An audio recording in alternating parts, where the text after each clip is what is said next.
Hey everyone, welcome back to our virtual writing challenge. This will be week 1, and today is November 4th, so you have been writing for hopefully at least 3 of those 4 days.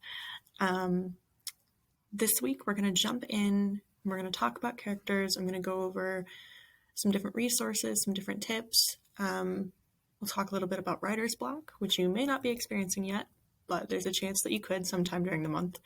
And then I'll give you some more writing prompts to work on some of the stuff that we've talked about today.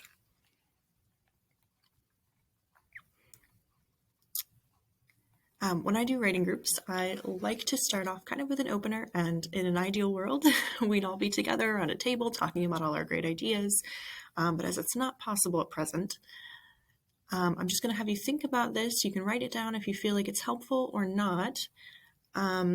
But because we're about to talk about characters today and making them relatable, dynamic, what makes a character interesting? And think of a character that you really like or maybe really hate, but they're still, a character that makes you feel something. You think about those things and why you like them or why you have such a visceral reaction to them, and come back to that when you are creating your characters and fleshing them out.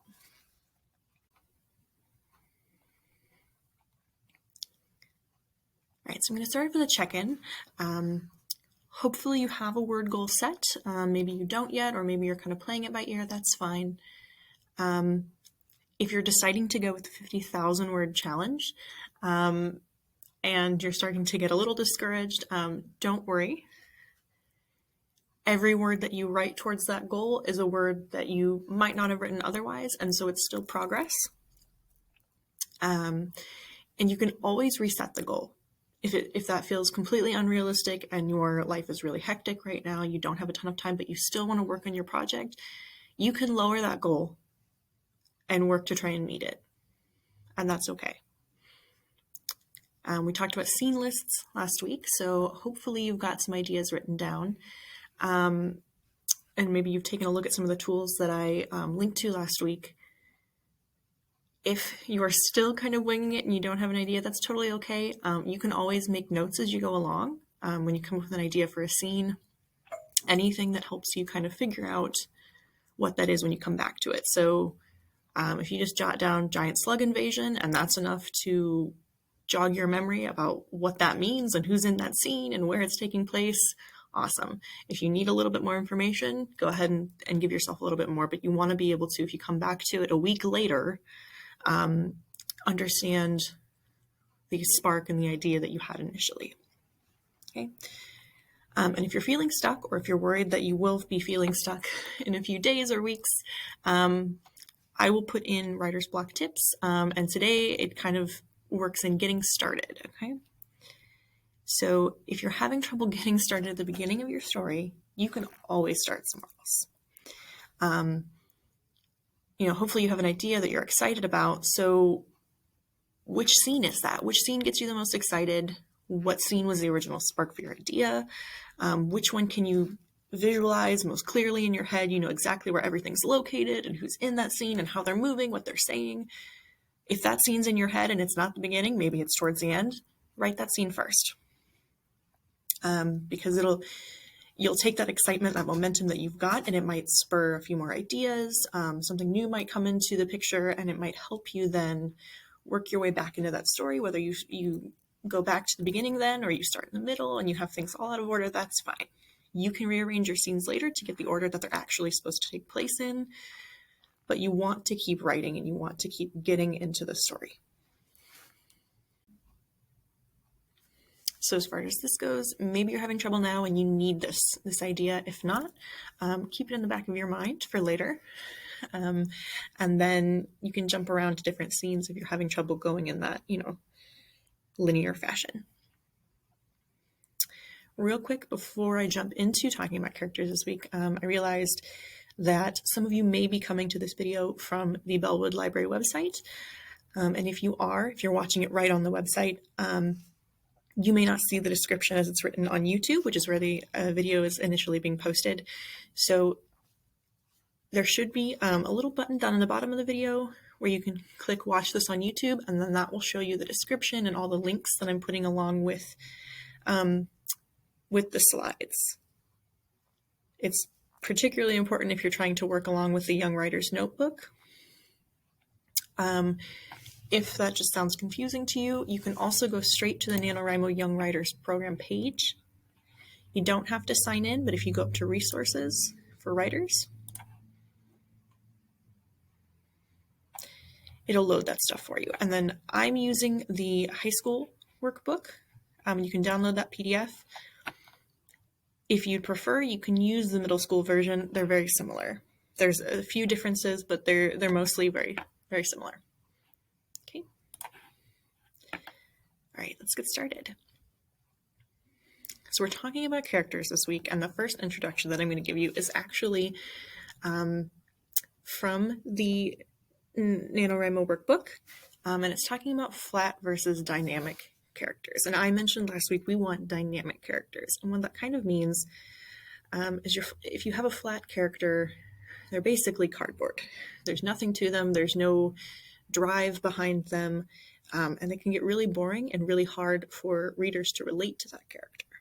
You can see that here with just the very simple description. Steve was a good kid. He got good grades and was never late to class.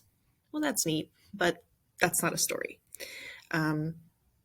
We need to know more. There needs to be something more to Steve if he's going to be worth telling a story about. And so that's where you kind of get that, I would say, iceberg effect. So you've got the tiny bit at the top that people can see from outward glance, but the real story is behind the face, is underneath the water. It's got that depth and that complexity.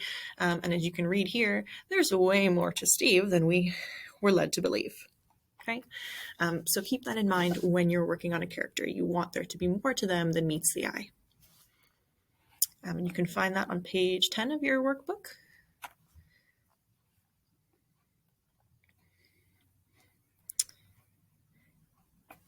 This little graphic here kind of hits at some really key points about creating a dynamic character. So start off the top and head around. You want them to be relatable in the sense that they feel like a real person.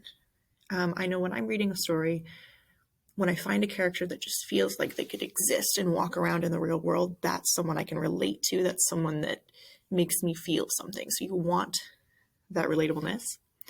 Like I just mentioned on the last slide, you want some complexity and hidden depth to your character. If we know everything we need to know about them, right, just from looking at them, it's not quite as interesting. And so that hidden depth might be in their backstory. It might be in something, a little tick that they do, or you'll bring those things out as the story goes on. You don't have to reveal it all up front. Okay. You do want your characters to be driven. So you want to give them goals and desires. And that's important because we all have goals and desires. It's kind of what drives us through life, leads us to go after certain things, leads us to support certain causes. And you'll notice that in characters who, in stories you like, feel that push to step out of their normal life and do something, or that start of the adventure, as we kind of talked about. And we'll discuss that a little bit in the coming weeks as well. You don't need them to necessarily be perfect. Most of us are not perfect. We have flaws. We have, whether you can see them outwardly or they're just, character flaws that we have on the inside, or certain habits that we have that always get in our way. Those are the things that kind of make a character interesting, and they also can be used later to provide conflicts and tension in different situations. It's also kind of insufferable if you have a character who's always right about everything. And if your character, that is their whole personality, they're right about everything, maybe your story is talking about that one time that they thought they were right about everything, but it turns out they weren't. You also want to give your character agency. And you may have heard that term before, whether you know what it means or not. In the sense of a story, we want to make sure that our character gets to make choices, gets to make decisions. rather than just being tossed about by the events in your story.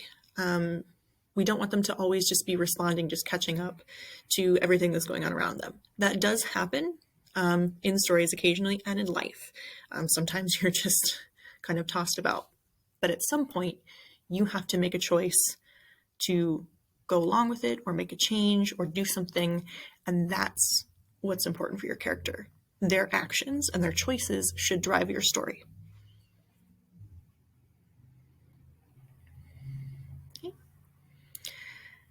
You've probably heard a little bit about your protagonists and your antagonists in school in writing classes, or if you're, when you're reading about stories and you're doing assignments identifying those characters. What I'm going to kind of point out here, and I'm not going to read all of it, but you can come back to this as you're working on your project when you need to look at it. It builds off of the last infographic. So you want your protagonist to be a catalyst. We want their actions to carry the story forward. It's helpful if they suffer to some extent.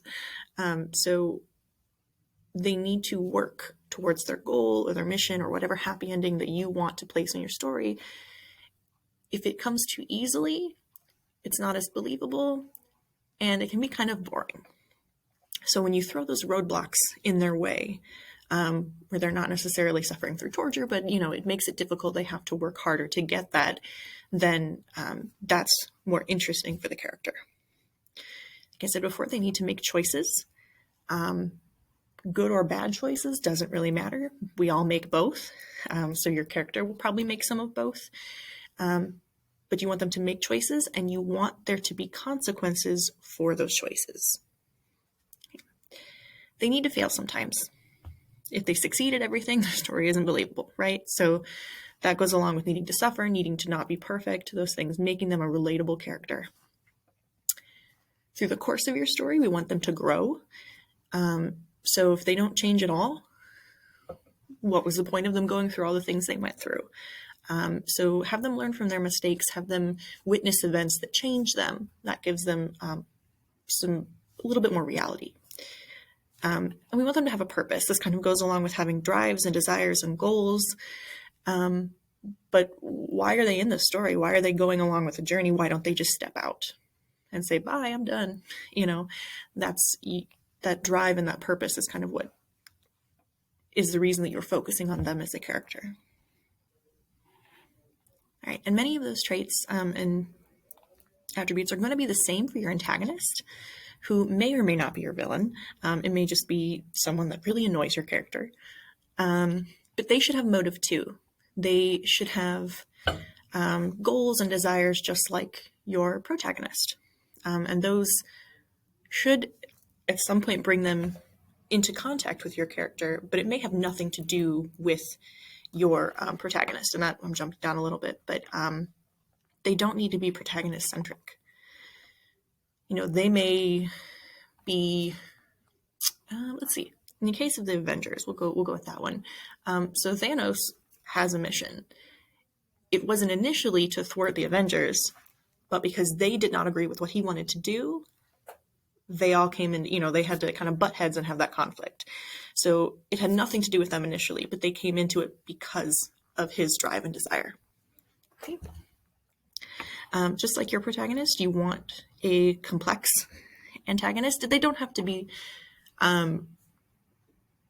always the fully fleshed character with all, you don't have to know their entire backstory, but it does help to create something a little more than cardboard cutout for your protagonist to go up against.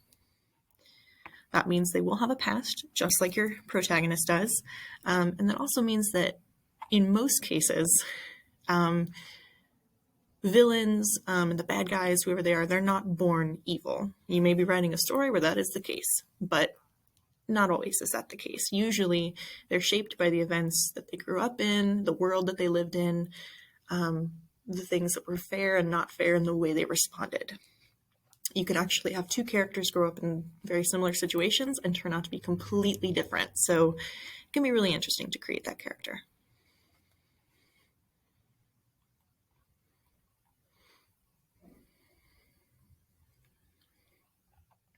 I'm not going to dwell too long on the description of antagonists being physical or abstract.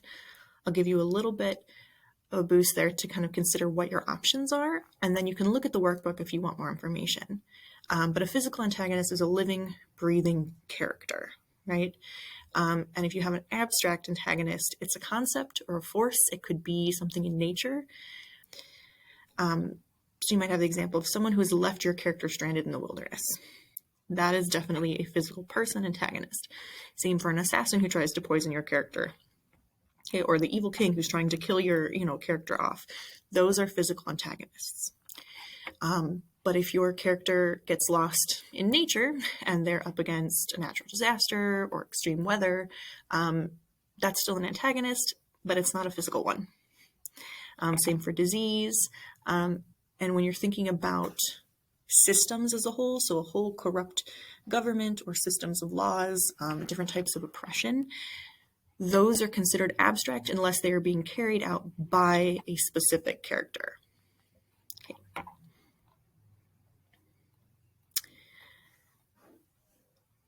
So I like to do this, but I've created a table that kind of gives you a few different titles and who their physical and abstract protagonists are. And I'm not going to go through the whole thing, but it's something you might want to look at, especially if you've read that book. It might help make that concept click.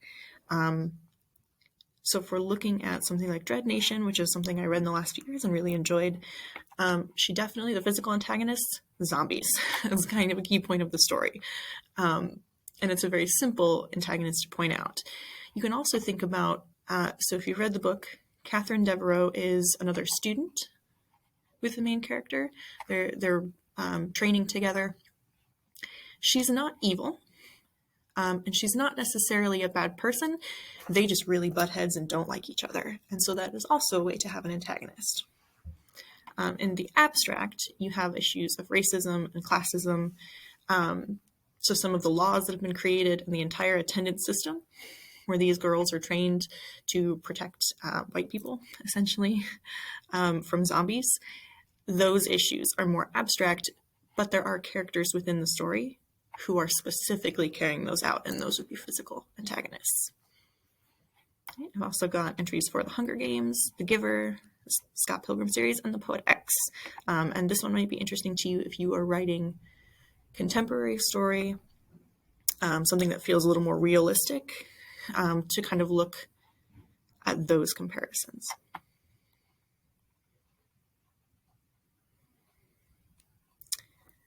Your story should also have some supporting characters. Most stories have more than one or two characters, not all, depending on the type you're writing. But you want to think about those characters, and you're going to probably choose them based on how important they are in the life of the protagonist or to their story. So it could be kind of like a sidekick type character who may be along for the whole journey, or it could be just someone who shows up randomly and helps or hinders unintentionally or maybe intentionally. It could be a henchman of the villain. But you also want to think about those kind of relationships that your characters will have. So their best friends, their love interest, family member, unwilling allies, which are kind of people who they're tossed together by circumstance. They don't really want to work together, but they need each other in that moment. Okay. And your supporting characters will have different levels of development. They may not need to be as 3D as your main character or your antagonist, but they should have a little bit of dynamic to them. And again, we'll talk about that when it comes into conflict, because those relationships do become important. But if your one of your supporting characters has a goal that conflicts with the main character, that's part of giving them a dynamic backstory, but it also helps you with that conflict.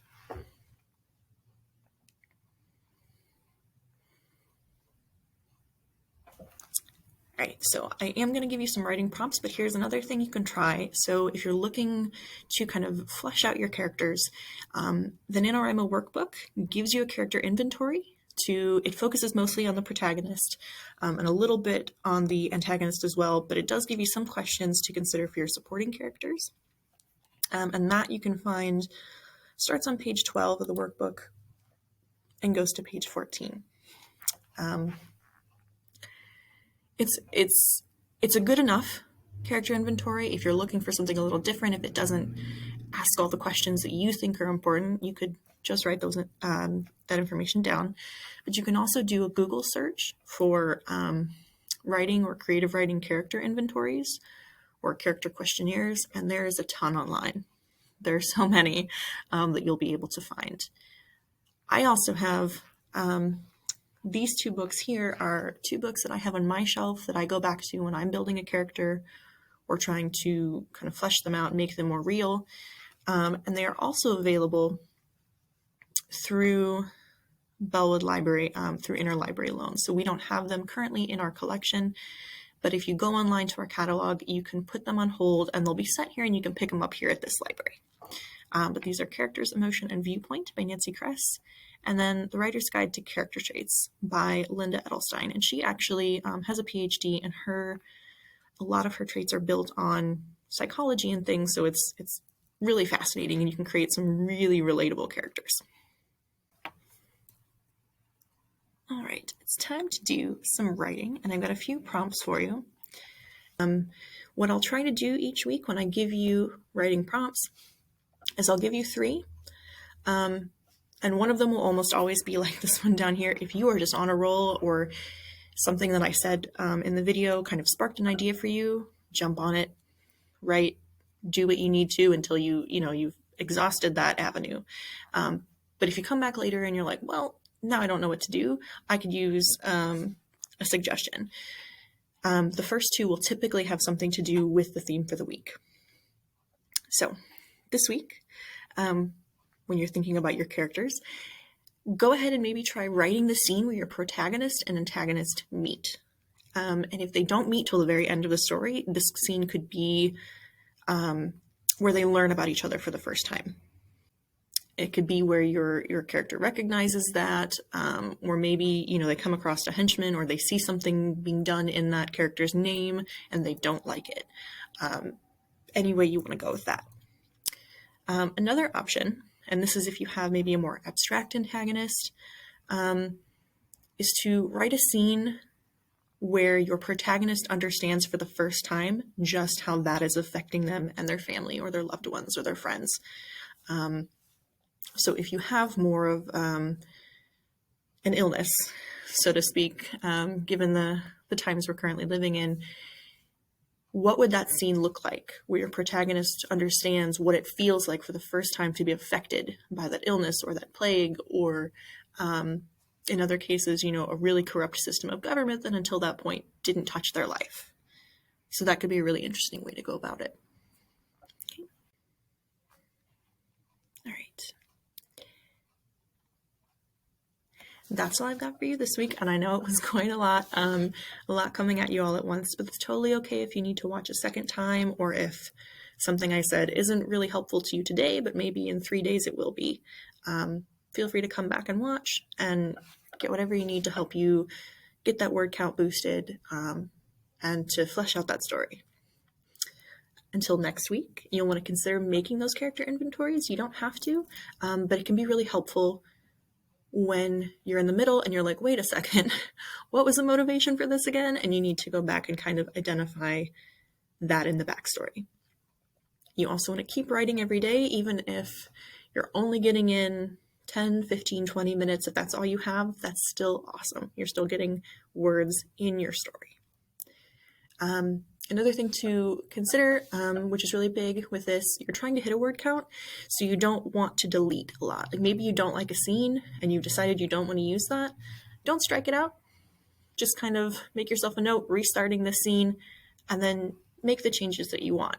Because you may decide later that the first one actually works better with somewhere else in the story. So don't try and do too much editing or revision or kind of like getting in your own head. Just keep writing, keep moving forward.